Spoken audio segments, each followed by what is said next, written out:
Bonjour à vous toutes et tous, mes chers collègues. Je suis très heureuse de vous accueillir pour ce webinaire sur les catastrophes naturelles, la réglementation applicable et l'adaptation du bâti. J'ai le plaisir d'avoir à mes côtés le CAUE 54, représenté par Catherine Ruth, architecte conseillère, directrice du pôle Conseil Territoire au Conseil d'architecture, urbanisme et environnement. Ce n'est pas la première fois que nous collaborons ensemble, l'ADM et le CAUE, et merci vraiment au CAUE pour ses apports indispensables. Je salue et remercie également, ils sont à mes côtés, Maître Antoine Loctin, avocat, accompagné de Maître Aurore Cholez. Maître Loctin était déjà l'avocat conseil des communes qui se sont groupées pour intenter une action commune contre le refus de constatation de l'état de catastrophe naturelle sur leur territoire. Et l'évolution de la législation n'est certainement pas étrangère à cette action groupée, même si, et Maître Loctin va nous en parler, cette nouvelle réglementation est toujours et encore perfectible. À distance, nous aurons Monsieur Lamine Igil Hammer, j'espère bien prononcer son nom, du CEREMA, que je remercie pour sa contribution. Monsieur Hervé Froment, des services de la préfecture, devait être parmi nous, puisqu'il traite les dossiers de catastrophes naturelles à la préfecture, mais le ministère n'a pas encore désigné de référent CatNat. Le maire est bien sûr un acteur majeur de la gestion des risques et ce webinaire a pour objectif de vous présenter les récentes évolutions législatives et réglementaires par Maître Loctin, puis les nouvelles solutions d'adaptation pour le bâti par Monsieur Igil Hammer. Mais tout d'abord, je laisse la parole à Madame Ruth du CAUE. Bonjour à tous, merci Madame la Présidente. Alors, juste en deux mots, chez nous, quand on pense catastrophe naturelle, on pense beaucoup inondations, tempêtes, peut-être certains pensent à glissement de terrain. Depuis quelques années, les sécheresses ne concernent plus seulement les récoltes agricoles, elles ont une incidence sérieuse sur le bâti à cause de la nature de notre sol en Meurthe-et-Moselle. Donc, je vous ai mis une carte de France et sur la droite, un petit zoom sur la Meurthe-et-Moselle. Vous voyez qu'il y a une petite veine rouge là, d'aléa fort argile gonflante qui montre qu'en fait notre département, contrairement à d'autres départements voisins, est fortement, très fortement impacté par la présence d'argile gonflante. Et si pendant des siècles, ces argiles nous ont pas vraiment embêtés, enfin n'ont pas vraiment enquiquiné nos bâtiments, on peut se dire que maintenant, avec le réchauffement climatique et ces épisodes de sécheresse de plus en plus forts, de plus en plus longs, de plus en plus fréquents, il faut s'attendre à une recrudescence des sinistres. Alors, c'est la raison pour laquelle on s'est dit qu'en plus d'avoir un exposé sur l'évolution de la loi en matière d'indemnisation des catastrophes naturelles, il nous paraissait important, au vu de la spécificité de notre département, d'avoir un zoom sur ce fameux phénomène RGA, retrait gonflement des argiles gonflantes, que nous aurons avec Monsieur Igil Hammer du CEREMA. Voilà, je passe tout de suite la parole à Maître Loctin. Je remercie Madame la Présidente de nous avoir invités à ce webinaire. Nous sommes toujours honorés de travailler avec l'ADM 54 et ça se passe toujours merveilleusement bien. Et puis merci, vraiment merci à Madame Ruth d'avoir harmonisé, j'ai envie de dire, cette réunion. Et c'est toujours bien de réunir différents corps de métier pour parler d'un sujet, parce que c'est comme ça qu'on avance. Avant d'envisager l'évolution en tant que telle, il faut envisager les raisons de l'évolution. On a ciblé deux causes interdépendantes de cette évolution. Déjà, d'un côté, l'opacité du régime. Je pense que tous les maires et tous les élus sont au courant. Le cadre réglementaire, le cadre législatif était particulièrement flou, même si ce n'est pas réglé. Reste qu'avant le cadre législatif, un phénomène de catastrophe naturelle était défini comme un phénomène d'une intensité anormale. Intensité anormale, on peut tout mettre et rien mettre dedans. Un autre exemple, d'un point de vue réglementaire, la fameuse commission interministérielle, celle qui rend les avis sur les demandes de reconnaissance de catastrophes naturelles, Cette commission interministérielle avait été établie par une circulaire de 1984. Alors, je ne veux pas rentrer dans le langage hermétique des juristes, mais une circulaire a quand même très peu de force contrainte, de contraignante en tant que telle. Hein. Et puis, par ailleurs, cette circulaire n'a jamais été vraiment appliquée, de sorte qu'on ne sait pas si cette commission interministérielle se réunissait vraiment ou si c'était une commission fantoche. J'utilise le terme à dessein puisque l'État a pris soin de faire évoluer cette circulaire. Voilà. Donc, nous avions un cadre législatif et réglementaire flou. Derrière, des sous-critères parfaitement inintelligibles. Quand on recevait une demande, un refus de reconnaissance d'état de catastrophe naturelle, les communes ne pouvaient pas comprendre quels étaient les sous-critères qui étaient appliqués. On parlait de retour selon les critères saisonniers d'hiver, de janvier, c'était un capharnaüm. Ce qui a débouché, comme vous voyez sur le petit 4, hein, d'une incompréhension des communes et, plus que ça, des administrés des communes. Parce que qui est l'interlocuteur des administrés? C'est directement les maires. Nous, et surtout l'ADM 54, a réuni ces incompréhensions, a entendu ces incompréhensions et avec l'ADM 54, nous avons mené 2 combats. Un combat contentieux en tant que tel, ce qui fait qu'en 2017, nous avons déposé 90 recours gracieux auprès des ministères. Ça représente presque un cinquième des communes de Meurthe-et-Moselle. Hein. Et 40 ou une cinquantaine, autant pour moi, de recours contentieux pour contester les refus de prise en charge de catastrophes naturelles pour l'année 2015, qui avait été particulièrement sévère. Ça a mis une pression, je le pense, sur les services de l'État, même si l'objectif n'est pas d'embêter les services de l'État, mais de faire évoluer les choses, hein, évidemment. Par ailleurs, chaque année, nous déposons toujours une vingtaine de recours. Et parallèlement à ces voies contentieuses, il y avait également une audition qui a été menée dans le cadre du Sénat et nous avons été auditionnés pour savoir quelles pouvaient être les pistes. C'est ces 2 facteurs que nous avons ciblés, il y en a d'autres évidemment, mais c'est ce travail de pair avec l'ADM qui a amené aux évolutions législatives. Alors, la loi de fin décembre 2021, on a essayé, et on ne va pas rentrer dans tous les détails parce qu'autrement on pourrait en parler pendant 2 heures, 3 heures, voire 4 heures. L'idée était vraiment de cibler les points les plus importants. Les plus importants parce qu'il y a des évolutions pour les communes et des évolutions directement pour les, je dirais, les administrés sinistrés en tant que tel. Pour les communes, il y a déjà eu la création de nouvelles instances. Vous voyez, c'est le petit 1 qu'on voit en haut de l'écran. Alors, au niveau local, il y a la création. La loi prévoit la création d'un référent à la gestion des conséquences des catastrophes naturelles et à leur indemnisation. Ce référent aura pour mission, je dis aura parce qu'ils ne sont pas encore nommés et je pense qu'on va attendre quand même quelques décrets d'application, mais on le verra plus tard avec les décrets. Ce référent aura 2 missions. Ces missions, à mon sens, seront primordiales pour les communes. Une mission d'information, de conseil et d'aide aux communes. Ça suppose notamment une aide sur les démarches requises pour le dépôt d'une demande de reconnaissance de l'état de catastrophe naturelle, une aide et des conseils en cours de l'instruction de la demande. Il y aura également une mission pour ce référent de promotion d'une meilleure information par la diffusion d'informations générales sur l'exposition du territoire à des risques naturels et aux événements susceptibles d'être reconnus comme catastrophes naturelles. Par ailleurs, et ça, je pense que c'est vraiment important pour tous les maires qui participent à ce webinaire, le référent devra mettre à la disposition des communes des supports de communication à destination des habitants, décrivant toutes les étapes de la procédure, depuis la formulation de la demande de reconnaissance de l'état de catastrophe naturelle jusqu'à l'achèvement du processus d'indemnisation. C'est vraiment primordial. Madame la Présidente ne me démentira pas et nous, c'est ce qui revient du terrain tout le temps, c'est que dans le cadre d'une demande de reconnaissance d'état de catastrophe naturelle, on n'est jamais appuyé. Et les maires ne sont pas appuyés et des fois remplissent des cases sans savoir pourquoi il fallait remplir cette case-là, mais a priori, il fallait bien en remplir une.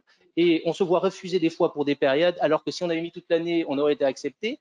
Donc là, avec ce référent, il y aura un appui et une aide dans la communication avec les services préfectoraux et dans la communication avec les administrés. Ça va dans le bon sens. Ça va vraiment dans le bon sens. Et à côté de cette mission d'information, il y aura une mission de coordination, donc facilitation des échanges entre les communes, les services préfectoraux évidemment, parce que ce référent est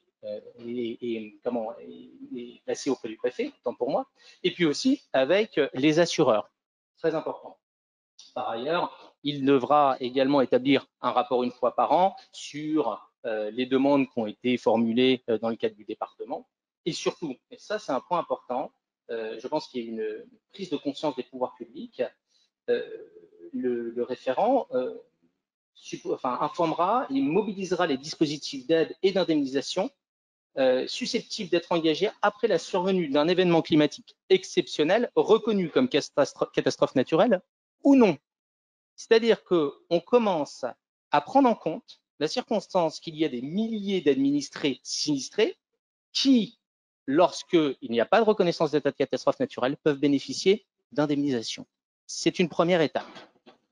Voilà, donc ce référent, un point très positif, on verra quand est-ce qu'il sera nommé en Meurthe-et-Moselle, et on tient à souligner que la préfecture de Meurthe-et-Moselle, depuis maintenant 3 ans, est de plus en plus dans l'explication des décisions qui ont été prises au niveau de l'État. À côté de ce référent, il y a également une commission nationale consultative des catastrophes naturelles qui a été créée par la loi et qui a pour objet de rendre chaque année un avis. Cet avis doit être transmis au Parlement et au Conseil d'orientation des risques majeurs. Mais surtout, cet avis se prononce sur la pertinence des critères retenus pour déterminer la reconnaissance de l'état de catastrophe naturelle.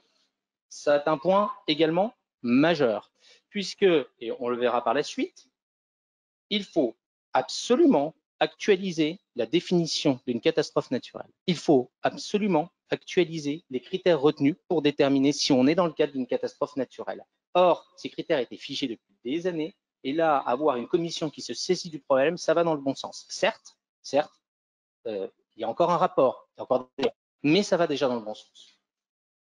Et enfin, on vient à cette fameuse commission interministérielle qui doit rendre un avis sur chaque demande de reconnaissance de l'état de catastrophe naturelle. Cette commission interministérielle est, j'allais dire, consacrée législativement parlant maintenant. Elle existe dans la loi et je ne pense pas que l'on puisse maintenant éviter de la réunir ou ne pas la réunir.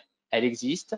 Elle aura toujours la même mission. Elle aura aussi une mission auprès du Parlement où elle devra transmettre un rapport annuel sur toutes les demandes qui ont été formulées, sur les indemnisations et les fonds utilisés. Et en tout cas, voilà, c'est un point positif puisque l'instauration légale de cette commission permettra de s'assurer, on espère, de sa réunion. Quant à son organisation, son fonctionnement et sa composition, on attend des décrets d'application. J'espère, et je pense qu'on partagera tous le même constat autour de cette table et derrière les écrans, qu'elle pourrait être composée au moins d'élus locaux. Ça serait pas mal. Voilà, ça c'est sur les nouvelles instances. Maintenant, passons aux nouvelles garanties procédurales pour les communes. Elles sont de deux types, des garanties de délai et des garanties de décision et de contenu de décision. De délai, c'est lequel? Alors déjà, le délai pendant lequel les communes peuvent déposer une demande de reconnaissance passe de 18 à 24 mois. C'est toujours cette prix, hein, parce que là, pour le coup, si on loupe le délai, c'est fichu. Donc, on est 2 ans, c'est plutôt pas mal. Après, le deuxième délai qui a évolué, c'est le délai dans lequel l'État doit se prononcer sur la reconnaissance des demandes de l'état de catastrophe naturelle. Il s'harmonise avec le délai de droit commun, il passe de 3 à 2 mois. On regrette un point, même si ça va dans le positif, mais c'est que le non-respect de ce dernier délai n'est assorti d'aucune nullité. Hein, donc, en gros, le délai est indicatif et non pas impératif, mais au moins, il y a déjà une évolution dans le bon sens. Sur la motivation des décisions, les choses sont très claires. Auparavant, et ça allait dans l'incompréhension des décisions de refus de reconnaissance de catastrophes naturelles, les décisions désormais doivent être motivées de façon claire, détaillée et compréhensible. C'est très important. L'intelligibilité de la norme, c'est quelque chose qui est censuré par les juridictions administratives. Donc l'intelligibilité, elle rejoint le caractère compréhensible d'une décision. Donc là, c'est la loi qui le prévoit. Elles devront aussi mentionner les voies et délais de recours et indiquer les règles de communication des documents administratifs et notamment des rapports d'expertise ayant fondé la décision. Il s'agit là d'une énorme différence par rapport à avant. Avant, pas de motivation. Aujourd'hui, une motivation. Celle-ci permet de rendre moins opaque le système et permettra de contester avec plus d'éléments les refus de reconnaissance. J'évoquerai un troisième et un quatrième point que vous ne voyez pas sur le PDF, enfin le web PowerPoint que vous avez à l'écran. Le troisième, vous le voyez, mais oui, mais sur celui-ci, on ne le voit pas. Voilà. Le troisième point, il y a la sortie d'un rapport. Alors, c'est un peu long comme titre, mais il est assez explicatif. C'est un rapport sur l'opportunité et les moyens d'un renforcement des constructions existantes dans un objectif de prévention des dommages causés par le retrait-gonflement des argiles. Alors, bonne nouvelle, ce rapport, il doit présenter des propositions en vue de l'indemnisation des dommages causés par les phénomènes de sécheresse et de réhydratation qui ne sont ni couverts par le régime de catastrophe naturelle, ni par une garantie décennale.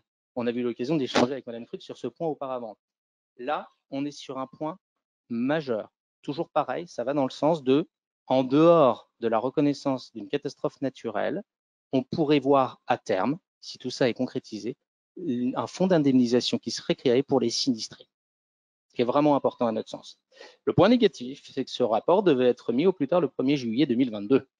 Et aujourd'hui, nous sommes le 5 et il n'est toujours pas remis. Voilà. Mais voilà, c'est déjà un bon point. Et le dernier point que j'évoquerai, qui n'est pas sur le slide que vous voyez à l'écran, c'est qu'il y a la loi 3DS du 21 février 2022 qui a habilité le gouvernement à prendre des ordonnances dans un délai d'un an à partir du 21 février.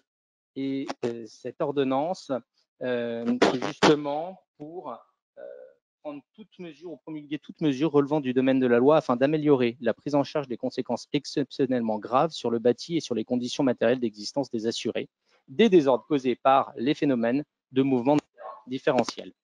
Là aussi, encore une fois, on ne parle pas de catastrophe naturelle, on parle de phénomènes exceptionnels. Donc ça veut dire qu'on s'inscrit vraiment dans une démarche d'indemniser des sinistrés en dehors d'un phénomène de catastrophe naturelle.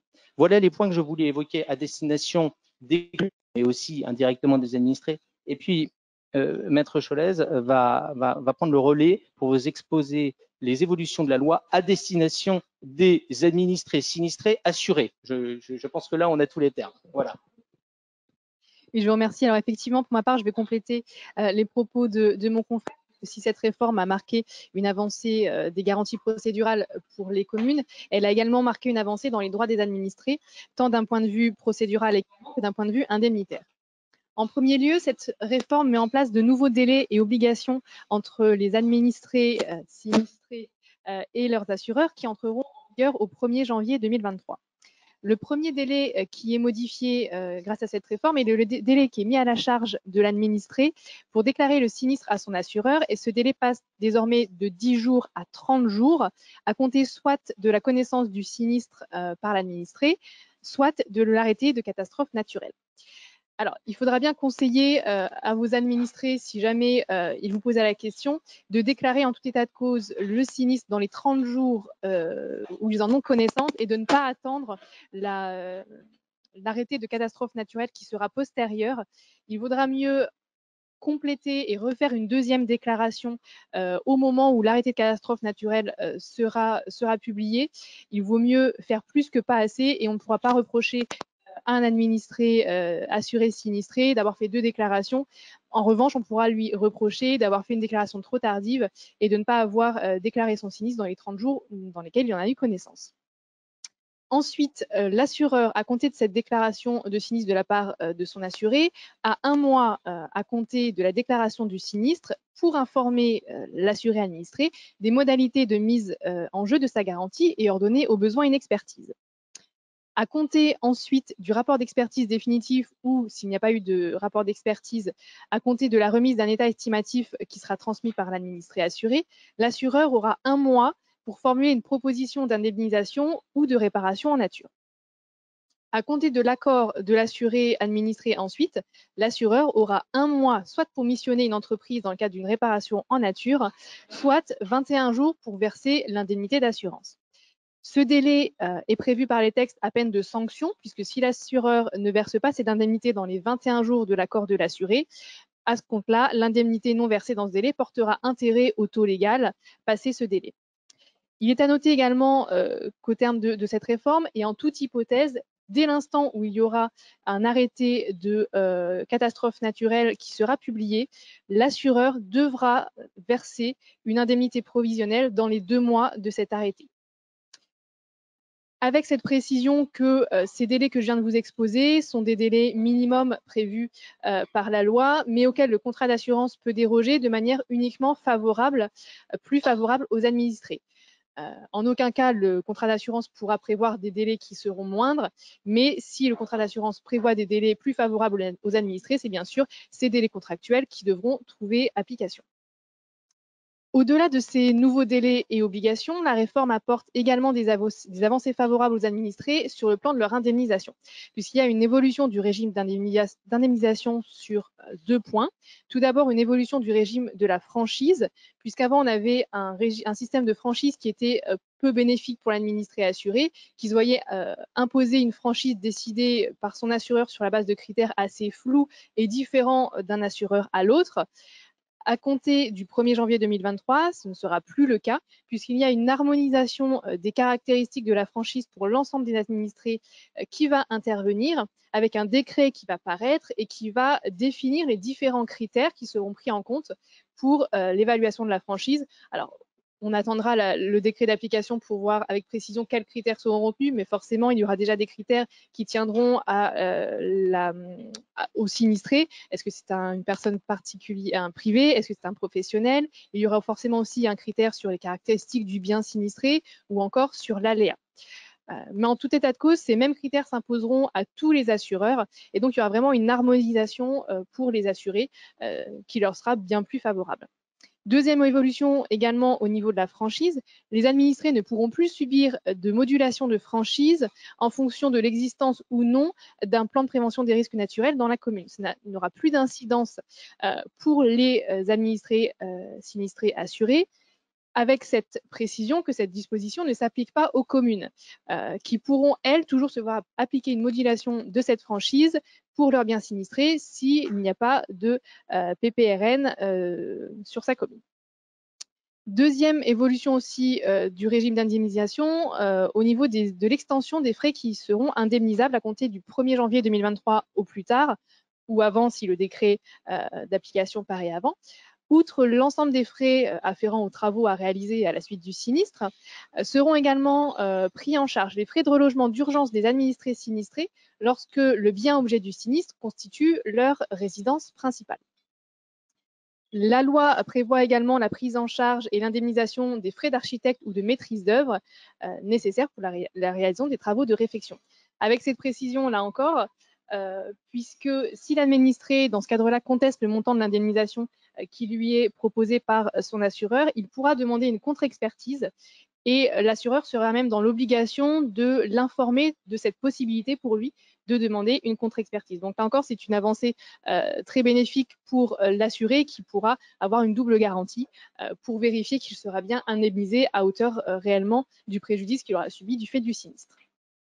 La loi prévoit également un nouveau recours pour l'assuré administré dans l'hypothèse du refus par un assureur de souscription de contrat, puisqu'en pareille hypothèse, l'administré sinistré assuré pourra saisir le bureau central de tarification qui imposera à l'assureur la souscription du contrat demandé. Et puis enfin, je rejoins pour finir les propos qui avaient été tenus par Maître Loctin sur le phénomène très spécifique de sécheresse, réhydratation des sols, retrait, gonflement argile, puisque la réforme a également proposé des avancées sur ce terrain-là. Alors, les mêmes procéduralement que celles que je viens de vous expliquer, avec le délai pour déclarer le sinistre qui passe de 10 jours à 30 jours pour l'assuré, la possibilité de demander une contre-expertise. Tout ça s'applique évidemment pour les phénomènes de sécheresse, réhydratation des sols. Mais il y a aussi deux apports majeurs vraiment spécifiquement à cette matière de retrait gonflement argile qui entreront là encore en vigueur au plus tard au 1er janvier 2023 ou avant si un décret d'application paraît avant. Ces deux apports majeurs sont les suivants. Il y aura désormais une possibilité de prise en charge des travaux nécessaires pour mettre fin au désordre lié à la solidité du bâtiment sinistré. Ça veut dire que, en dehors des travaux nécessaires pour procéder à la réfection des dommages esthétiques, les carrelages, la façade qui a fissuré, etc., il y aura également une prise en charge des travaux concrètement, par exemple, de reprise des fondations du bâtiment pour redonner au bâtiment sa solidité. Avec cette nuance que, évidemment, cette indemnisation se fera dans la limite du montant de la valeur de la chose assurée au jour du sinistre. Évidemment, si on a des travaux qui sont à 200 000 € alors que la maison principale en vaut 100 000, l'assureur ne va pas verser 200 000 € au titre de ces travaux de réfection. Et puis, deuxième aussi avancée majeure dans cette question vraiment et ce phénomène spécifique de sécheresse-réhydratation, on a un délai de recours juridictionnel qui passe de 2 ans à 5 ans désormais pour toute action qui dérivera d'un contrat d'assurance en matière spécifiquement de sécheresse et réhydratation. Donc cette réforme globalement apparaît particulièrement favorable aux administrés dont les droits se trouvent mieux préservés. Mais pour autant, et je rejoins les propos qui ont été tenus précédemment, c'est une réforme qui demeure largement perfectible, tant sur le plan rédactionnel, puisque le texte est parfois particulièrement mal rédigé et je pense donnera lieu à certains contentieux de ce point de vue-là. Et sur le fond également, puisque je pense qu'elle aurait mérité d'être plus aboutie sur certains points, comme va vous l'expliquer Maître Lopin. Merci Aurore. Oui, donc on vient de voir les évolutions à destination des communes, à destination des administrés, des évolutions qui sont importantes.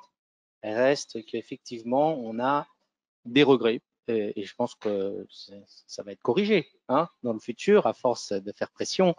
Des regrets de type déjà une absence de concrétisation. Les ordonnances dont on a parlé prévues par la loi 3DS ne sont toujours pas prises. Alors, je ne vais pas jeter la pierre. L'État a jusqu'au 21 février 2023 pour les prendre. Maintenant, la balle est dans le camp de l'État. Les décrets d'application, tous les décrets d'application ne sont toujours pas pris. Alors, beaucoup de choses doivent rentrer en vigueur le 1er janvier 2023. On espère que ça sera le cas à ce moment-là. Le rapport dont on a parlé, hein, ce rapport qui doit être déposé prochainement, enfin qui devait être déposé le 1er juillet, n'est toujours pas sorti. Une organisation constitutionnelle, si quelqu'un n'est pas au courant, qui s'organise en ce moment, il y a les pouvoirs publics, et voilà. Je pense que cet été, ça sera le cas et le rapport sortira. Et puis, deuxième point, les évolutions sont limitées. Alors, il ne faut pas jeter la pierre. Au contraire, ça va dans le beau sens. Maintenant, il y a deux gros regrets. Il n'y a pas de modification de l'article L521-1 du Code des assurances sur la définition légale d'un phénomène de catastrophe naturelle. Et puis, par ailleurs, il n'y a pas à ce jour, je dis bien à ce jour, de révision des sous-critères qui sont appliqués.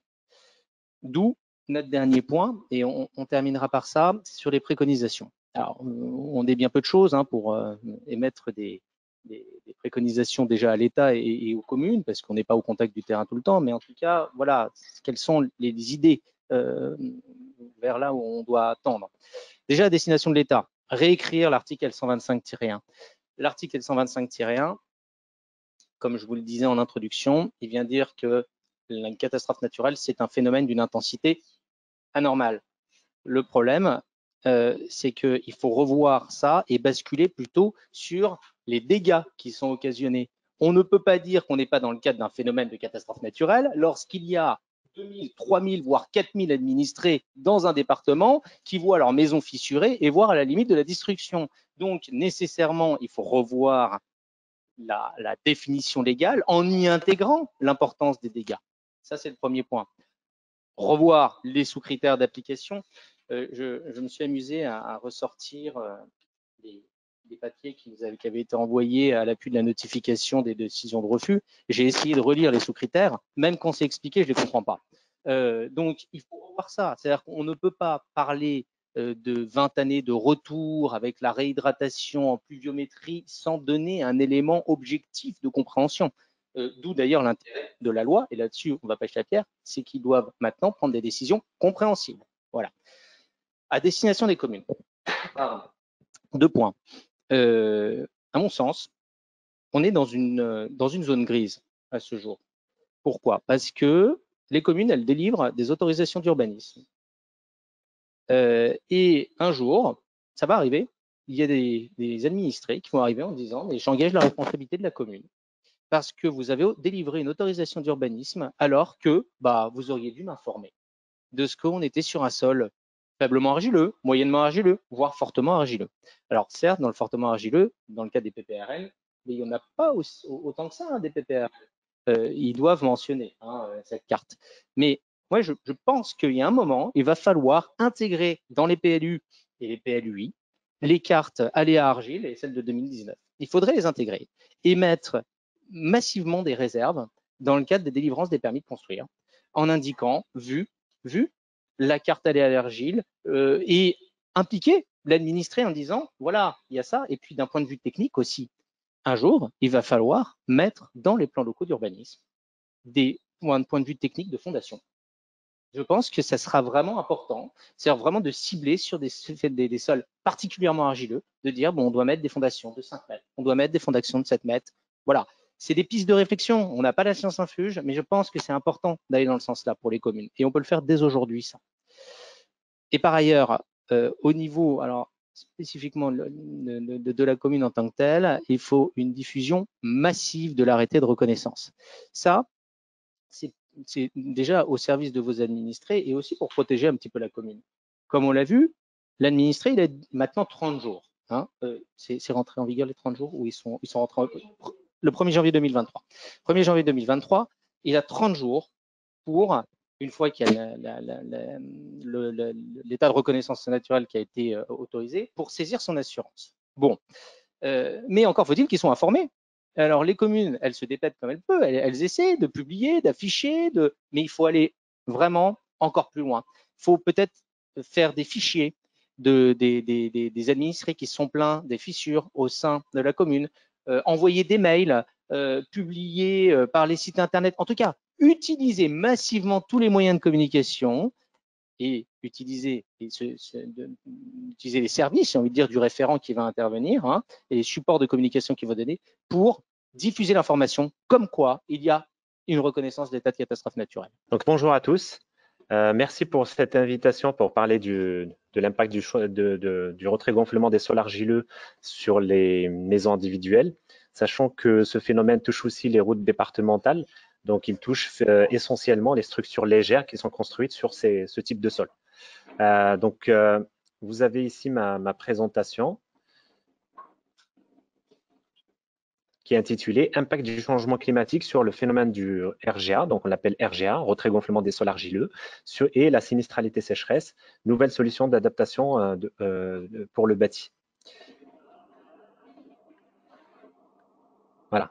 Donc, je vais passer très rapidement sommaire pour vous présenter dans un premier temps une introduction au phénomène de RGA et de ses conséquences. Alors, comme je viens de le dire, le phénomène touche à la fois les maisons, mais aussi les routes départementales, par exemple. Et on le voit se manifester dans le cas des routes, par exemple, par des fissures longitudinales qui sont très proches des bords et des tassements différentiels. Ce qu'il faut prendre en compte aussi, c'est l'effet de l'environnement proche. L'environnement proche, c'est à la fois la végétation, la présence de la végétation. Ce qu'il faut savoir, c'est que la végétation avec les racines, elles accentuent ce phénomène-là. Ça veut dire que ce phénomène se manifeste par le manque d'eau pendant les périodes de sécheresse. Et donc, la végétation a tendance à aller chercher l'eau là où elle se trouve. Et donc, sous les infrastructures routières et également sous les fondations. Et vous avez aussi l'impact de la météo, tout simplement, par l'effet de la sécheresse qui s'alterne avec des périodes de précipitation. Donc aujourd'hui, on va s'intéresser aux maisons individuelles. Donc c'est le deuxième cas. Et donc pour commencer l'impact sur les maisons individuelles, je commence sur l'impact psychologique qui touche les sinistrés. On a tendance peut-être à moins en parler, mais c'est un problème aussi majeur. Ça veut dire que aujourd'hui, les sinistrés se retrouvent dans des situations qui sont dramatiques, on peut le dire. Et donc, le fait de voir sa maison se fissurer ou se casser en deux, voilà, il ne pas pouvoir faire des travaux de confortement, c'est un réel impact sur le quotidien. Et donc, en termes d'action d'information que le CEREMA mène sur ce volet, on fait des réunions publiques, on intervient pour à la fois sensibiliser, informer sur le phénomène, de le vulgariser pour expliquer justement pourquoi il y a ce phénomène-là à côté de chez soi.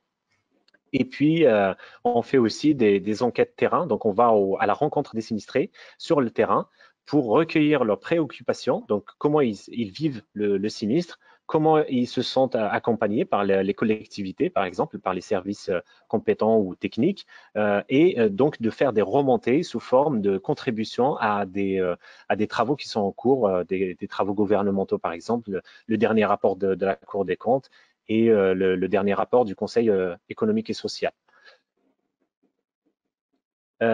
Alors, en la matière, vous avez ici l'exemple de la commune de Courcheverny, qui est dans le Loir-et-Cher, qui n'a pas été reconnue CatNat sécheresse depuis l'année 2015. Donc, vous voyez ici à droite, le tableau résume les différentes demandes de reconnaissance CatNat depuis 2015.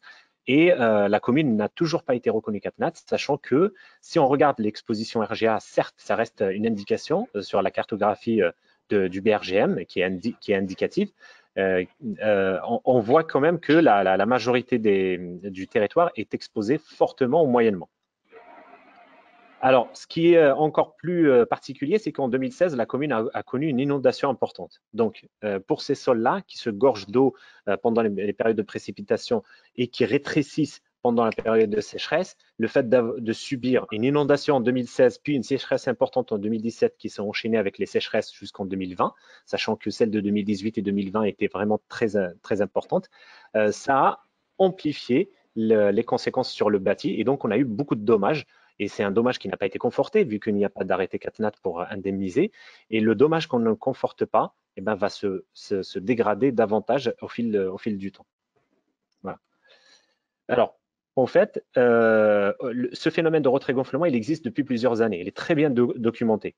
Là, sur quoi on travaille, c'est l'effet du changement climatique. Donc, depuis 2015, on a connu des sécheresses qui sont très récurrentes, fréquentes et très intenses, qui font que ces cycles de retrait-gonflement, ça veut dire que le sol, il va subir une sécheresse, donc il va rétrécir. Ensuite, il va y avoir une période de précipitation, l'eau va s'infiltrer dans le sol, donc il va gonfler de nouveau, et ainsi de suite. Donc cet alternat de cycle de sécheresse et de précipitation va faire que le sol va se fatiguer. Et quand le sol se fatigue, il porte moins les ouvrages qui sont construits dessus, comme par exemple les maisons individuelles qui sont sur des semelles de fondation ou les routes qui sont simplement sur des structures routières. Et donc, ça va se manifester par des fissures qui apparaissent sur les façades parce que justement, la structure, elle n'est plus stable, elle bouge. Et donc, nous, on s'intéresse, alors, dans le domaine de la recherche scientifique, on s'intéresse à comment ce phénomène-là, qui était très connu, évolue sous l'effet du changement climatique, avec les conditions actuelles qu'on connaît. Alors, quelques actualités sur cette thématique de retrait-gonflement et de sécheresse. Vous avez, j'en ai parlé tout à l'heure, le dernier rapport de la Cour des comptes, l'avis du Conseil économique et social et quelques ouvrages aussi de la mission risque naturel à travers son répertoire référentiel de la résilience du bâti et puis des projections aussi de la Fédération française de l'assurance qui s'appelle maintenant France Assureur qui montre que d'ici à 2050, on peut avoir un triplement de la charge liée à l'indemnisation du risque sécheresse. Et puis, vous avez aussi une plaquette de communication du ministère de l'écologie qui explique, donc d'une manière très ludique et qui est très accessible au grand public, comment construire en terrain argileux. Parce que là, on parle de l'existant, qui est un stock très important, je vais en parler juste après, mais il faut aussi adapter, il faut aussi prendre en compte ce phénomène-là pour tout ce qu'on va construire dans le futur pour réduire et limiter la sinistralité. Alors, en termes d'exposition, vous avez ici un comparatif entre les chiffres de 2017 du ministère de l'écologie et les chiffres de 2021. Ce que vous voyez en rouge, c'est les maisons, c'est le nombre de maisons qui sont construites, donc c'est le bâti existant, sur des sols moyennement ou fortement exposés au RGA. Voilà. Donc, on voit qu'entre 2017 et 2021, on passe de 23% à 54%. En termes de chiffres, on passe de 4,3 millions de maisons recensées en 2017 à plus de 10 millions recensées en 2021. Donc, sur un total de 19,6 millions, de le 54%. Et en termes de répartition, vous avez ici donc ce chiffre-là qui est réparti sur cette cartographie de la France métropolitaine et avec toujours le comparatif entre 2017 et 2021. Voilà. Donc, on voit que il y a 48% des sols métropolitains qui sont exposés au phénomène de RGA. Et donc, on voit ici la répartition des maisons qui sont fortement vulnérables, moyennement vulnérables au phénomène de retrait-gonflement. Ensuite, ici, vous avez un bilan en termes d'assurance. Sur les années 2018, 2019, 2020, vous avez ici les arrêtés CatNat sécheresse, à la fois en rouge les communes non reconnues et en vert les communes qui sont reconnues catastrophes naturelles sécheresse.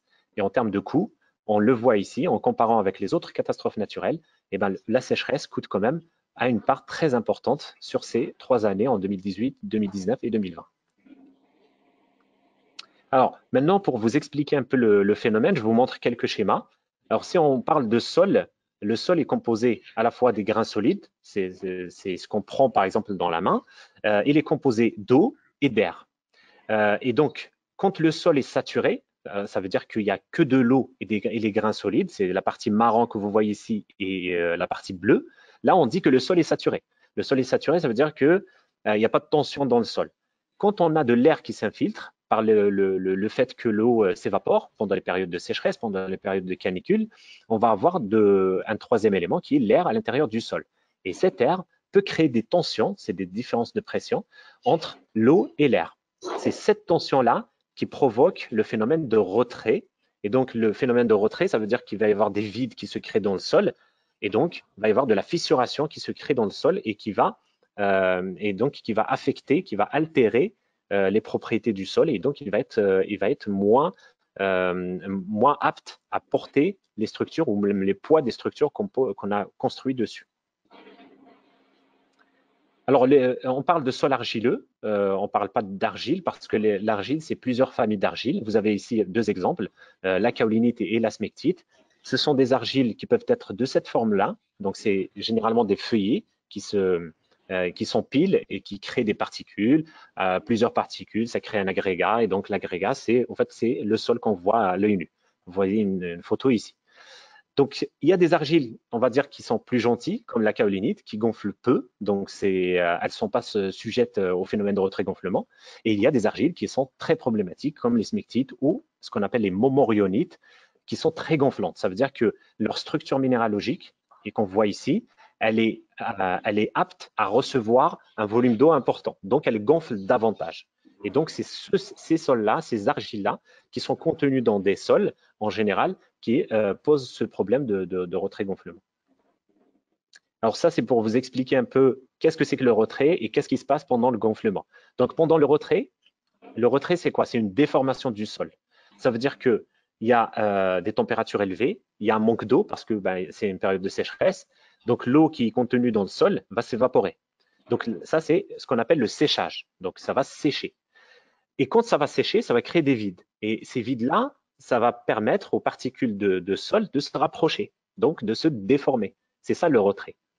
Et pour le gonflement, c'est des relations physico-chimiques. Ça veut dire que l'argile, elle est chargée négativement, c'est électrique, donc c'est chargé négativement, et elle va attirer l'eau qui est chargée positivement. Et plus la surface de l'argile est importante, comme les momorionites ou les smectites, plus elle va capter beaucoup d'eau. Donc ça va gonfler davantage. Donc, on fait des mesures en laboratoire pour justement estimer, par exemple, un sol quelconque qu'on va prélever sur le terrain, de voir de combien il peut rétrécir, de combien il peut gonfler. Donc, ça nous donne une idée sur le potentiel de retrait et de gonflement et de les classer après en termes d'exposition et donc de risque. Donc, sur les maisons individuelles, il faut prendre en compte tous les éléments qui entourent la maison. Il y a la maison, donc l'ouvrage. Donc, tout dépend comment il a été construit. Là aussi, ça peut être une source de problème. Si, par exemple, les règles constructives n'ont pas été respectées, on va avoir une fragilité déjà d'emblée dans l'ouvrage. Ensuite, si on a construit sur un sol argileux, naturellement, avec les cycles de sécheresse, de précipitation, il va subir le retrait-gonflement. Et il ne faut pas oublier l'environnement proche, c'est-à-dire tout ce qui entoure la maison. la végétation à proximité, la gestion des eaux à proximité de la maison. Ça veut dire que si on n'a pas un système qui permet de bien gérer les eaux autour de la maison, ça peut créer des problèmes, ça peut intensifier le phénomène. La végétation trop proche des façades, on ne dit pas qu'il faut supprimer toute la végétation, mais trop proche des façades, elle accentue le phénomène et des fois, ce que la végétation par les racines provoque en termes de dessiccation, c'est-à-dire en termes de séchage, est plus important que le séchage que subit le sol lui-même. Voilà. Donc, pour dire l'importance de l'environnement proche et donc de la présence de la végétation à proximité. Donc, on peut avoir des défauts. Vous avez ici quelques défauts, par exemple, de conception ou qui peuvent accentuer le phénomène et donc d'avoir des dommages plus importants. Par exemple, une gouttière ici d'évacuation des eaux pluviales qui s'évacue dans rien. Voilà, qui s'infiltre droit de la fondation. Là, c'est un problème. Pourquoi? Parce que le sol va se gorger d'eau et la fondation a la tendance, par son propre poids et le poids de la structure qu'elle porte, à s'enfoncer dans le sol. Et quand elle s'enfonce dans le sol, elle bouge, donc elle fait bouger la structure. On peut avoir donc la présence d'un arbre trop proche. Alors, généralement, la distance de sécurité, théoriquement, c'est 2 fois la hauteur de l'arbre. Il faut s'éloigner 2 fois la hauteur de l'arbre. Là, on le voit clairement, il est à 2-3 mètres. Donc, ça veut dire que ça pose problème. Les racines vont aller chercher l'eau qui est sous la fondation. Et puis, il y a des défauts de construction. Voilà, c'est à la base, quand ça a été construit, il peut y avoir des défauts de construction, absence de chaînage par exemple, ou tout autre problème lié à la construction. Et vous avez aussi la gestion de l'eau autour de la maison. Ça veut dire que si vous avez comme ici un terrain en pente, donc un terrain en pente va permettre le ruissellement des eaux, il faut prévoir autour de la maison un système d'évacuation de ces eaux. Il ne faut pas les laisser s'infiltrer au droit de vos façades. Là, par exemple, c'est un exemple, on voit la vue aérienne ici, c'est un terrain en pente. Les flèches bleues, ça veut dire que c'est l'eau, le sens de l'écoulement de l'eau. Elles arrivent au droit de cette façade qui est en rouge ici, qu'on peut voir sur cette photo ici. Et là, on va avoir un problème, c'est que le sol va se gorger d'eau et donc on a toute la façade qui a tendance à s'enfoncer et on le voit sur cette cartographie où on a la règle, on a un enfoncement de 5 cm. Voilà. Donc, ce qui provoque le fait qu'on ne peut plus fermer les portes, on ne peut plus fermer les fenêtres et ainsi de suite. Donc, en termes de solutions, donc il existe des solutions à mettre en place systématiquement quand on sait qu'on a construit sur des terrains argileux. Ces solutions qu'il faudrait mettre en place, elles permettent de réduire l'effet de l'environnement proche. Par exemple, un trottoir périphérique permet au fait de limiter l'évaporation qui est sur cette zone-là qui est proche des fondations. Donc là, on voit sur ce schéma ici à droite, on voit qu'on protège le sol qui est en dessous de la fondation. Et donc, son état hydrique, le niveau d'eau, il va rester à peu près stable pendant les périodes de sécheresse. Et donc, ça va moins bouger. Voilà. Et donc, pour récupérer les eaux, donc il ne suffit pas de mettre uniquement un trottoir, il faut aussi mettre un système de drainage. Parce que l'eau qui va ruisseler, il faut l'évacuer. Il ne faut pas la laisser s'infiltrer ou stagner. Donc, on préconise soit, par exemple, un drain de surface, soit une tranchée drainante, comme vous pouvez le voir sur ces schémas. Donc, ça, c'est pour gérer les eaux autour de la maison. Et pour la végétation, il y a des solutions, par exemple, comme les écrans anti-racines, qui sont faits à base de géomembrane, à base de pales planches, à base de voiles en béton, pour justement éviter que les racines viennent en dessous des fondations pour chercher l'eau qui est à cet endroit-là. En termes de nouvelles solutions, parce que là, ce qu'on recherche, c'est on recherche des solutions d'adaptation au changement climatique. Le bâti existant, les 10 millions, par exemple, potentiellement de maisons qui sont vulnérables, il faudrait les adapter au changement climatique. C'est ce qu'on recherche. Et donc, dans certaines situations, au CEREMA, nous avons développé une solution qui s'appelle MAC, Maison confortée par humidification, où le principe est simple, c'est de dire que pendant la période de sécheresse, l'eau qui s'évapore et qui peut être pompée par la végétation à proximité, on va la restituer. On va lui donner à ce sol qui est rétréci l'eau qu'il lui faut pour se stabiliser. Donc, cette solution-là, elle est applicable quand on est à un stade primaire en termes de fissuration. Ça veut dire que si la maison elle est complètement déstructurée, des fissures qui sont très profondes, des fissures béantes et un état d'avancement de fissuration important, là, on ne peut plus stabiliser avec cette solution-là, parce que cette solution-là, elle convient quand on voit les premiers signes de fissuration ou en prévention. Ça veut dire qu'on sait que notre maison est construite sur un terrain argileux eh ben, on peut mettre ce système-là en prévention pour stabiliser et éviter d'avoir des fissures sur ces façades. Donc, c'est une expérimentation qu'on a menée au CEREMA entre 2016 et 2020, qui consiste donc à récupérer les eaux de pluie, comme vous voyez sur ce schéma de principe, et ensuite, autour des façades qui ont été fissurées, qu'on a mis en instrumentation, donc on a mis des fissuromètres autour de ces fissures. C'est des capteurs qui mesurent le déplacement pour voir, par exemple, une fissure, elle s'ouvre, elle se referme, pour mesurer justement comment elle évolue. On a mis en place des points d'humidification. Donc, le schéma de principe, vous l'avez ici. Donc, l'intérêt, c'est au fait, c'est d'humidifier le sol sous la semelle de fondation. L'humidifier pour le stabiliser, pour que ce sol-là continue à porter cette semelle de fondation et qu'elle bouge moins. Et donc, pour faire ça, on a besoin de capteurs, c'est le rouge que vous voyez ici, qui renseigne le niveau de tension dans le sol. Je vous ai parlé au début de la présentation de cette tension qui se crée quand l'air pénètre dans le sol. Donc, ce capteur-là, il mesure en continu. Dès qu'il dépasse un certain seuil, il renseigne, il donne l'information à l'humidification pour l'actionner. Et dans ce cas-là, on va avoir de l'eau qui s'infiltre et qui va humidifier le sol sous la semelle de fondation. Grâce à ça, on a observé que pendant 4 années de sécheresse, dont les plus importantes en 2018 et 2020, en rouge ici, vous voyez la courbe. C'est une courbe d'évolution d'une fissure. Donc, elle se referme quand il y a de la pluie. Et pendant la période de sécheresse, elle a tendance à se rouvrir. Et grâce à l'humidification qu'on apporte, le fait qu'on réhydrate le sol, eh ben, ça permet de stabiliser cette fissure et de ne pas la voir se réouvrir et donc s'élargir davantage.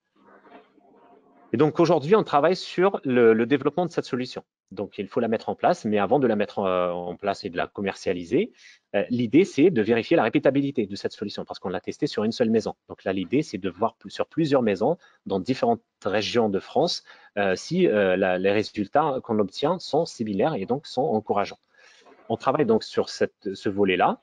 Et puis aussi, grâce à ces instrumentations, c'est tous les capteurs qu'on met en place, on va alimenter la connaissance collective, c'est-à-dire, par exemple, sur le site de Géorisque, on va pouvoir mettre en place un système qui permet de renseigner quel est le taux d'humidité des sols dans telle ou telle région. Chose qui n'existe pas aujourd'hui. Donc aujourd'hui, il existe 28 stations qui mesurent le taux d'humidité des sols, qui mesurent, donc qui ne calculent pas, qui mesurent, et dont 19 qui appartiennent à Météo France. Et donc, vous vous en doutez bien que 28 à l'échelle de la métropole, c'est très peu. Et donc, l'idée de cette multiplication de ces instrumentations, c'est d'augmenter le nombre de stations où on mesure localement le taux d'humidité des sols. Donc, pour la connaissance collective.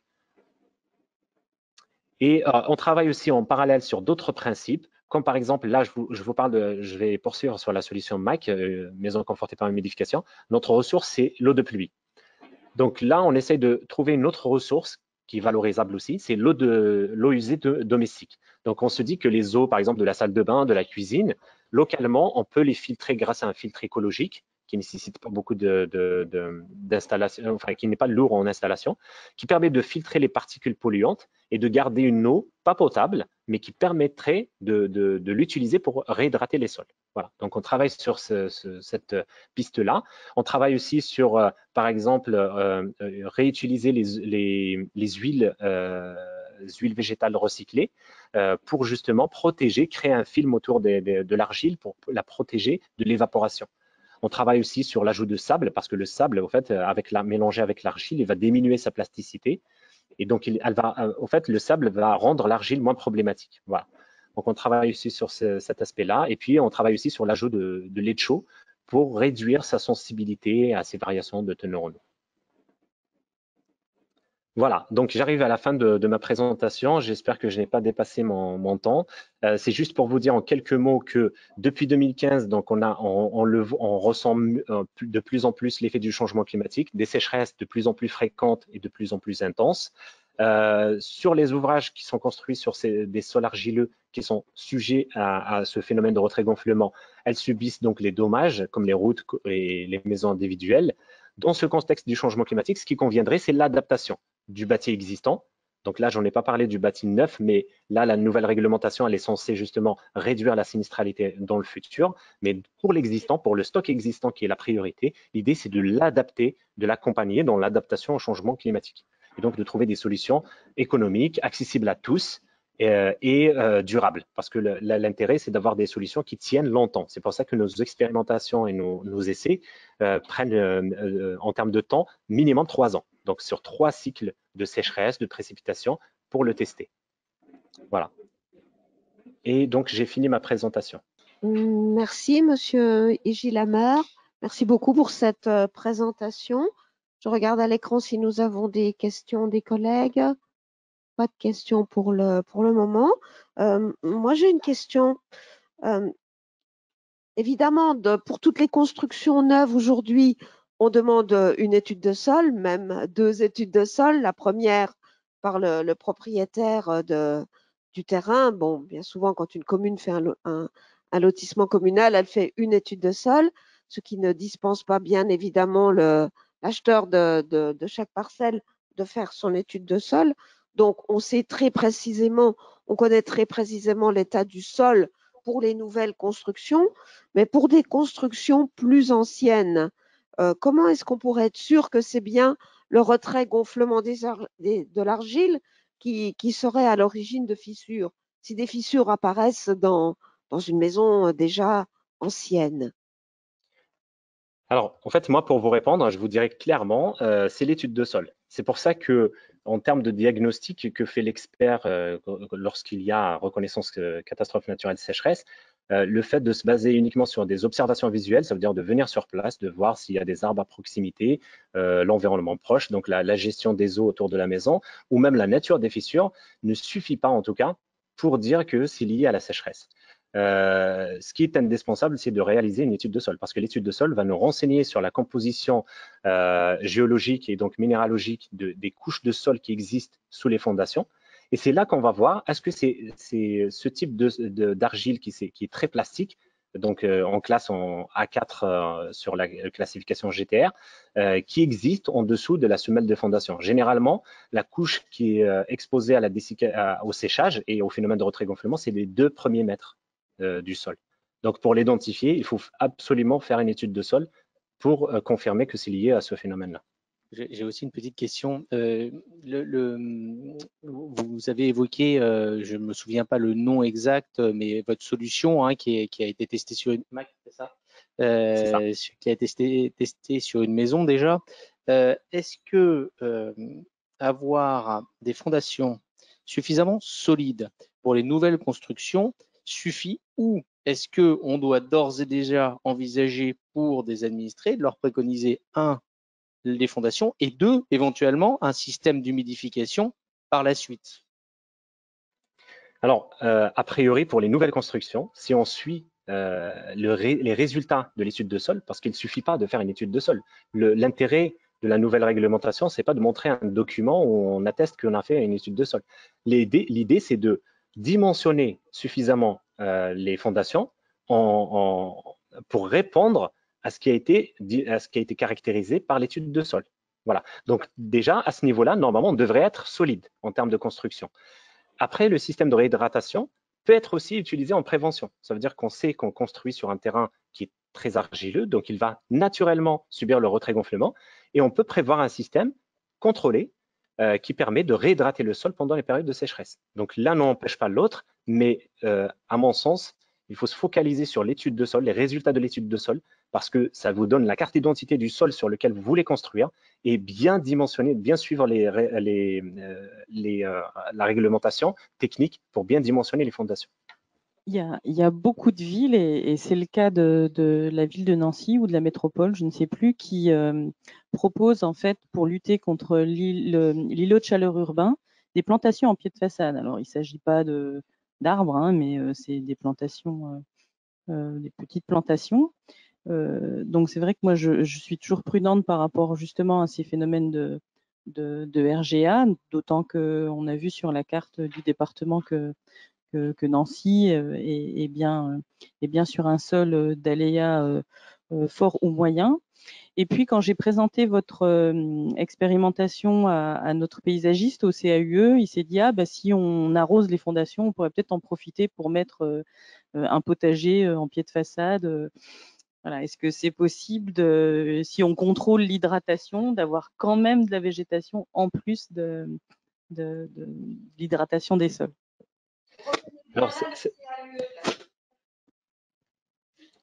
Alors, pour vous répondre sur cette question-là, nous, l'intérêt, c'est pas de dire que voilà, on incrimine la végétation et il faut supprimer toute la végétation. C'est pas du tout l'intérêt. L'intérêt, au contraire, c'est de sensibiliser les acteurs justement qui travaillent sur les îlots de chaleur urbains, de prendre en compte le phénomène du retrait-gonflement. Ça veut dire qu'il faut préconiser de planter de la végétation, mais à bonne distance, ça veut dire à une distance de sécurité suffisante pour qu'il n'y ait pas une accentuation du phénomène par l'effet de la végétation. Donc concrètement, pour vous répondre à votre question, nous, la solution MAC, on l'a mis en place une fois qu'on a revu tous les facteurs de l'environnement proche. Donc ça veut dire qu'une maison qui existe, on va revoir son système d'assainissement, on va voir s'il y a des fuites, parce que des fuites sont indésirables, donc il va y avoir un autre phénomène, c'est la plastification des sols. Donc, s'il y a des travaux à faire, on rénove tout le système d'évacuation des eaux et puis on regarde la végétation. Toute la végétation qui est à proximité de ces façades qui sont sujettes à ce phénomène, on va la supprimer.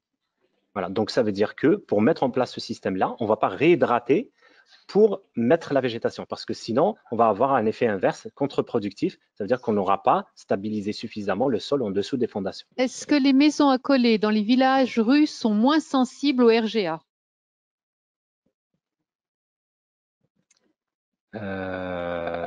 Oui, enfin, ça dépend de la nature des sols. Hein. Après, si par exemple le sol en place est de nature très argileuse, plastique, on va avoir l'apparition des fissures sur ces façades-là, enfin sur ces maisons-là aussi. Hein. Après, tout dépend de l'environnement proche. Là, si c'est en milieu urbain, donc c'est plutôt imperméabilisé. Donc voilà, il faut vraiment voir le contexte local, voir si la nature des sols est sujette à ce phénomène pour pouvoir le dire. Et de la même façon, les maisons avec sous-sol ne sont pas plus sensibles que celles sans sous-sol. Alors, avec sous-sol ou sans sous-sol, là, ça revient en fait à la qualité de la construction de la maison, parce que même avec sous-sol, si ça n'a pas suivi les règles de construction, on peut avoir des dommages sur cette maison. Hein. Ça veut dire que c'est en fait c'est l'ouvrage qui bouge par le fait que le sol lui-même bouge et se rétrécit, il gonfle. Donc, ça veut dire qu'il y a des déformations qui se font. Donc, si ça a été bien dimensionné, dans les deux cas, ça devrait être stable. Mais après, voilà, c'est à la fois comment ça a été dimensionné et à la fois quelle est la nature des sols en place pour justement mesurer leur amplitude de retrait et de gonflement. De savoir, par exemple, est-ce que ça rétrécit de beaucoup, ça gonfle de beaucoup. Et donc, ça, c'est susceptible d'engendrer beaucoup de déformations. Sinon, je précise que votre présentation a été considérée comme extrêmement intéressante. Merci beaucoup du retour. Alors, pour l'avocat, ce sera sécheresse 2018, mon assurance ne veut pas me prendre en charge. Leur réponse est que les fissures sont dues à la teneur en haut des fondations et non à la sécheresse, alors que c'est une construction de 30 ans et que les fissures sont apparues après l'été 2018. Le montant des travaux donnés par l'assurance à notre charge est de plus de 35 000 €. Est-ce que je peux contester?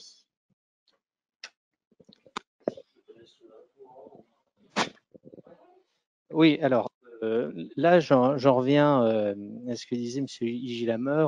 Déjà, il faut absolument pouvoir expertiser les choses, c'est-à-dire on va expertiser le sol, je parle sous votre contrôle, hein, évidemment. On va expertiser le sol de manière à déterminer si le sol est argileux et là, ça nous donnera tout de même un indice sur la nature des fissures. Par ailleurs, il ne faudra pas se contenter de demander une expertise. Là, c'est plutôt dans le cadre de l'assurance. On va demander une contre-expertise de l'assurance. C'est l'intérêt d'ailleurs de la réforme. Et dans cette contre-expertise, demander des missions supplémentaires, pas que le sol, mais dire est-ce qu'il y a un lien direct entre le sol et la fissure. Si vous ne tombez pas d'accord, vous avez encore 5 ans pour agir contre votre assurance. Et je vous assure qu'il vaut mieux agir très vite contre votre assurance. N'attendez pas 5 ans. Voilà. Mais des recours sont possibles. À notre sens, on ne voit guère pour quelle raison un système qui est favorable, je parle de la loi qui va rentrer en vigueur au 1er janvier 2023, c'est un système qui est légalement introduit maintenant, donc à notre sens, ça devrait être à la charge, cette contre-expertise, à la charge de l'assurance. Mais je ne peux pas vous assurer cela et on attendra les décrets d'application. Ce n'est pas vraiment une question, mais il pourrait être pertinent d'associer les assureurs qui renvoient en responsabilité les communes et peuvent par la même occasion créer quelque chose d'illisible. Il pourrait envisager des chartes de sensibilisation des assureurs sur un secteur à risque. C'est dans les propositions qu'on vous soumet, Maître Loctin, de perspective, de travailler avec les services de l'État et les communes. Oui, de manière générale, c'est ce qu'on disait en début de réunion, plus il y a différents corps de métier qui s'entendent sur un sujet, mieux on avance. Et effectivement, une association avec les assureurs, c'est hyper, pardonnez-moi, mais c'est vraiment très important. Mais encore faut-il que les assureurs jouent le jeu. Je suis embêté de le dire, mais on est tous confrontés à cette difficulté où les assureurs, dès qu'ils peuvent refuser la prise en charge, ils le font et ils se réfugient derrière tel dispositif, derrière telle clause. Et voilà, donc oui, c'est une avancée, mais de temps en temps, il faut l'imposer un petit peu. Et d'ailleurs, c'est tout l'objet de la loi, c'est-à-dire la loi qui vient prévoir maintenant, enfin en tout cas, qui met en place des rapports et des commissions de manière à ce que puissent être indemnisés les administrés qui ont subi un dommage en dehors de la catastrophe naturelle. Ça, c'est vraiment important. Donc, oui, il faut travailler en synergie avec les assureurs, mais je crois qu'il y a besoin quand même de l'effet levier de la loi pour les forcer à aller un petit peu plus loin dans leur démarche d'indemnisation. Moi, il y a quelque chose que j'ai pas bien compris, c'est que d'un côté, il me semble que le phénomène de sécheresse est bien une catastrophe naturelle. En revanche, le retrait-gonflement d'argile ne serait pas une catastrophe naturelle. Enfin, vous pouvez m'éclairer par rapport à... Le phénomène de sécheresse en tant que tel n'est pas forcément une catastrophe naturelle. En réalité, ça peut l'être. Combiné avec une réhydratation, ça ne fait pas forcément non plus une catastrophe naturelle. Et c'est toute la difficulté, puisque la définition d'une catastrophe naturelle, c'est un phénomène d'une intensité anormale. Et voilà, là, on y est. C'est-à-dire que, en réalité, on peut tout mettre et rien mettre dedans. Alors, il faut ne pas jeter la pierre non plus. Il y a des sous-critères qui ont été appliqués. Ces sous-critères pour déterminer si, dans un phénomène de réhydratation et de sécheresse, pour déterminer si on est dans le cadre d'un phénomène d'intensité anormale. Alors, il y a un indice, le sol, c'est-à-dire est-ce que mon sol est composé à plus de 90%, alors les chiffres, j'y suis pas, mais je crois plus de 90% d'argile. Et puis, deux, il y a le phénomène d'hydrométrie. Voilà. Et ce phénomène d'hydrométrie, celui-là, on ne le comprend pas. C'est-à-dire qu'on nous dit, alors, j'analyse la pluviométrie pour cette année sur une maille particulière. Alors, les mailles, c'est des mailles de 8 km², mais ces mailles, des fois, elles divisent la commune en deux. Mais quand elles divisent la commune en deux, bah, des fois, on a une non-reconnaissance et des fois une reconnaissance, mais c'est un petit peu au petit bonheur la chance. Et la pluviométrie, on l'analyse par rapport aux 20 dernières années, ce qui fait qu'il y a un phénomène de lissage, donc un phénomène assez excluant. Hein. Et puis par ailleurs, c'est en fonction aussi du moment où on l'a déterminé, c'est-à-dire est-ce qu'on choisit la période de janvier à avril, est-ce qu'on choisit la période de janvier à septembre, est-ce qu'on choisit la période de janvier à décembre. Et ça, c'est des choses qui sont très techniques et c'est à ça que va servir le référent. Mais en l'état, pour répondre très précisément à votre question, la sécheresse à elle seule peut être une catastrophe naturelle. La sécheresse cumulée à un phénomène de réhydratation peut être une catastrophe naturelle seulement, et ça c'est la rédaction de la loi, si c'est une intensité, c'est un phénomène d'une intensité anormale aujourd'hui. Si je peux me permettre à rajouter quelques éléments, en fait, on a tendance peut-être à mélanger les mots, parler par exemple de risque retrait-gonflement des sols argileux, alors que c'est pas un risque. Le retrait-gonflement, c'est un phénomène, et on parle de retrait-gonflement. Donc la sécheresse, elle va intensifier le phénomène du retrait et pas le gonflement. Le gonflement, c'est ce qui vient pendant la période de précipitation ou réhydratation des sols. Et donc le risque, pour nous, c'est la sécheresse. Et pendant la sécheresse, c'est là où on a le phénomène du retrait qui est très important, qui va créer de la fissuration aussi dans le sol, et c'est ça qui va fragiliser ces sols. Voilà. Donc c'est juste avoir cette nuance-là. Le retrait-gonflement est un phénomène naturel, et c'est l'aléa, et puis la sécheresse qui est plutôt le risque.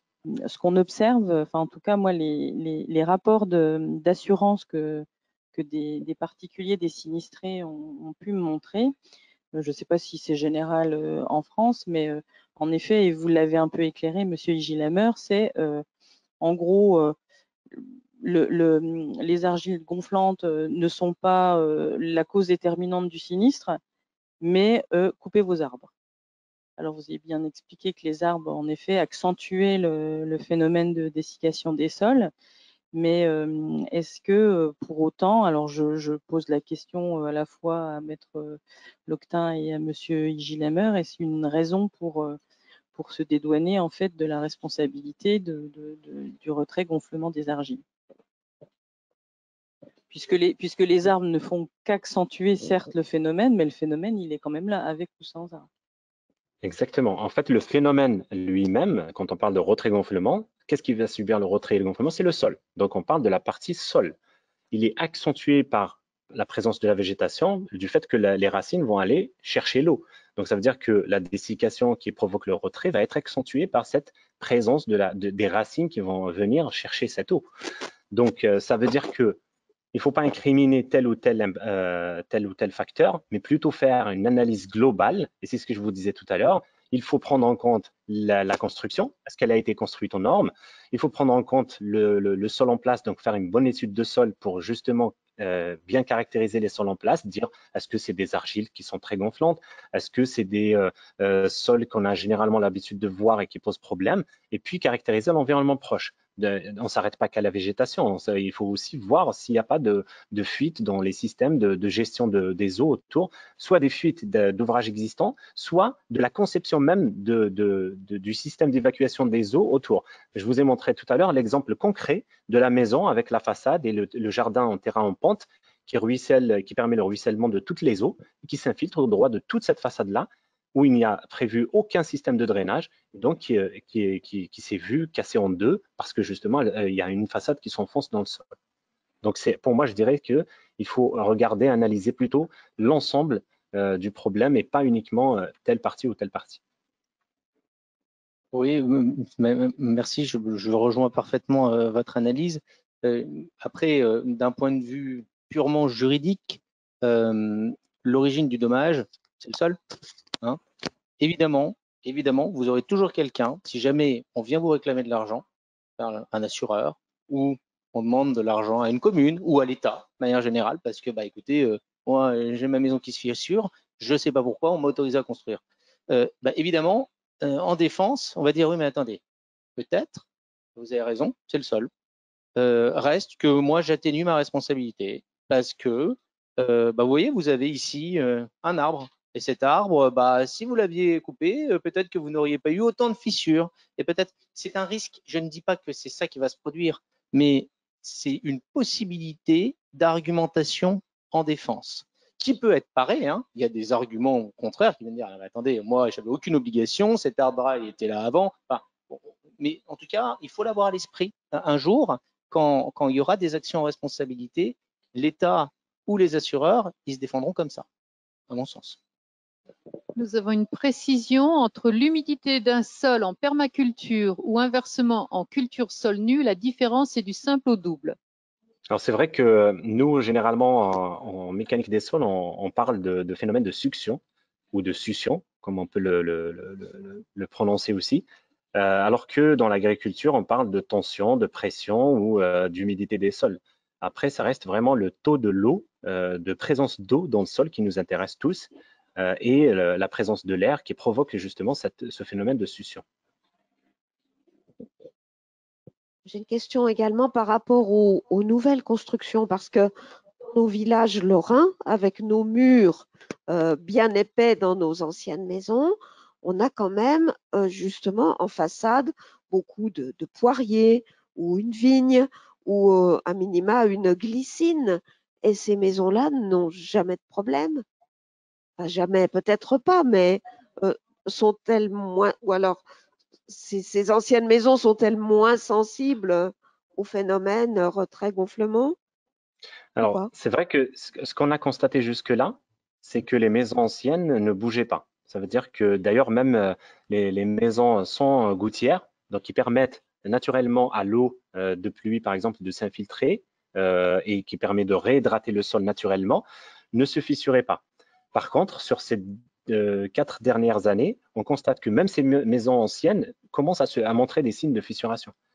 surtout les maisons sans fondation, où là, on préconise de mettre une ceinture en béton armé pour créer de nouveau des fondations. Donc, c'est vrai que ça a tenu jusque-là, mais il faut savoir une chose, c'est que c'est les conditions météorologiques qui permettent justement, là, sous l'effet du changement climatique, d'accentuer ces phénomènes naturels qui peut-être étaient supportés par l'ouvrage lui-même, l'ancienne construction, telle qu'elle a été construite, mais à force de justement d'alterner ces phénomènes de retrait-gonflement avec des périodes très courtes, alors que d'habitude on a des saisonnalités, ça veut dire qu'on avait des périodes fixes, quasi fixes dans l'année, où on a une sécheresse et ensuite on a une période de remédification. Donc c'est des cycles lents. Là on a des cycles très rapprochés, ça veut dire que même dans la même année, on peut avoir plusieurs fois des cycles de séchage, humidification, séchage, humidification. Alors, je peux aussi apporter un petit élément de réponse, c'est que en fait les murs anciens, du moins en Lorraine, hein, sont créés en moellon calcaire avec un mortier et puis enduit avec un enduit à la chaux qui est particulièrement élastique. Et en fait, le poirier en façade, il était au contraire pour venir assécher le mur. On avait plutôt à une époque une problématique de trop d'eau en Lorraine dans ces murs. Et ces murs, ils sont comme les sols aussi, un phénomène de succion. Hein, c'est comme si on mettait du sucre sur de l'eau. Par capillarité, l'eau remonte dans ces murs. Et s'il y a trop d'eau, à un moment donné, il y a désolidarisation des deux parements et un des parements du mur qui pourrait s'effondrer. Donc, on avait plutôt à l'époque ces poiriers pour assécher les façades. Et aujourd'hui, en fait, avec le réchauffement climatique, on est en train de basculer vers une autre physique, hein, c'est-à-dire qu'on va plutôt au contraire avoir une problématique de réhumidification des sols parce que maintenant les sols sont plutôt trop secs. Et si ces maisons anciennes ne fissuraient moins, c'est parce que ces murs, en effet, qui n'étaient pas fondés, étaient plutôt élastiques et l'enduit à la chaux a un taux d'élasticité qui permettait en fait de ne pas fissurer, malgré le fait que c'est des bâtiments qui bougeaient un petit peu.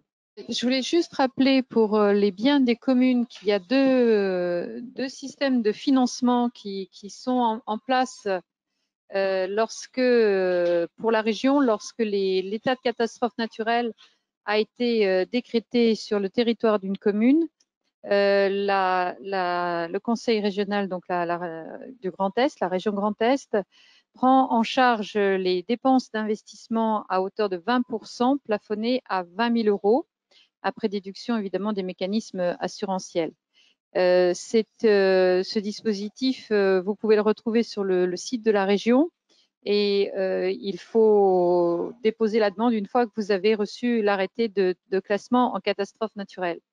Et le deuxième dispositif, c'est un dispositif qui est la dotation de solidarité en faveur de l'équipement des collectivités territoriales et de leurs groupements touchés par des événements climatiques ou géologiques et qui prend en charge pour les biens appartenant en propre aux communes qui ont subi des dommages supérieurs à 150 000 euros.